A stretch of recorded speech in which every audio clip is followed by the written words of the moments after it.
Tony, est-ce que tu es d'accord avec moi, je suis Jérôme? pas trop d'accord. Ah, Franchement, pour moi, alors c'est sûr que les deux autres, c'est deux monstres. Michel Platini, quand on voit ce qu'il a fait en Italie, pour un numéro 10, c'est 3 fois soulier d'or, avoir 3 fois le ballon d'or, je veux dire, c'est énorme ce qu'il a fait. Et je m'en suis plus rendu compte d'ailleurs après ma carrière en regardant un petit peu des reportages que ce qu'il a fait, c'était tout simplement énorme. Ce que Zizou a fait, je l'ai vécu même de l'intérieur parce que j'ai eu la chance de jouer avec. Donc c'est vrai que c'était pas un leader, mais c'était un leader par son jeu. Tout ce qu'il a porté sur le terrain. Franchement, c'était en plus un mec extraordinaire que j'adore dans sa simplicité.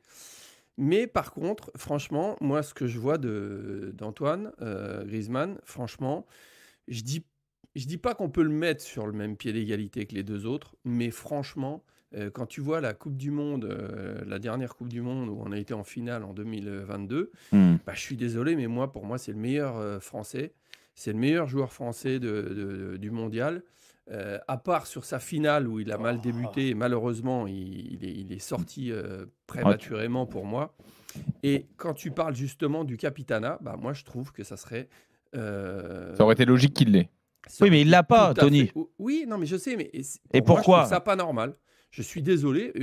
Je remets pas en cause du tout les qualités de Kylian, parce que ça, je veux dire, on est tous assez grands pour voir Les qualités et les stats, hein, parce que, Oui, non, mais bien sûr, mais justement, si tu veux, quand tu vois un mec comme Griezmann, la simplicité qu'il a et ce qu'il peut apporter sur le terrain, moi je trouve qu'il est à mettre vraiment, vraiment sur un grand piédestal. Parce que franchement, c'est un joueur que moi j'aime beaucoup.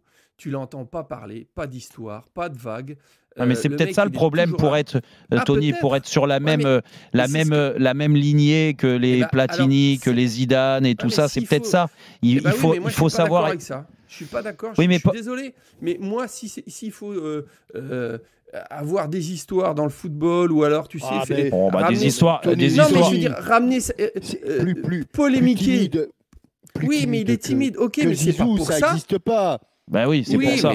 D'accord, mais ce que je veux dire par là... Laissez Tony finir son raisonnement et Jean-Michel, tu réponds. Je vous en prie. Non, avec plaisir. Moi, ce que je pense, c'est pas parce qu'il est humble, c'est pas parce qu'il fait pas de vagues, parce que c'est le bon garçon. Ouais, c'est pas pour ça qu'il doit être dévalorisé. Exactement. Okay. Pour moi, au contraire.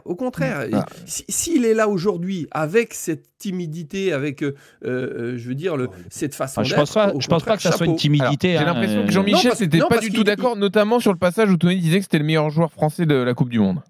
Oui, mais ça, chacun son avis. Moi, c'est mon avis. Je ne dis pas que j'ai raison. Pas de problème, Tony, t'es là pour le donner. Mais non, mais on va pas se focaliser sur un match. Il fait partie des grands joueurs de l'équipe de France.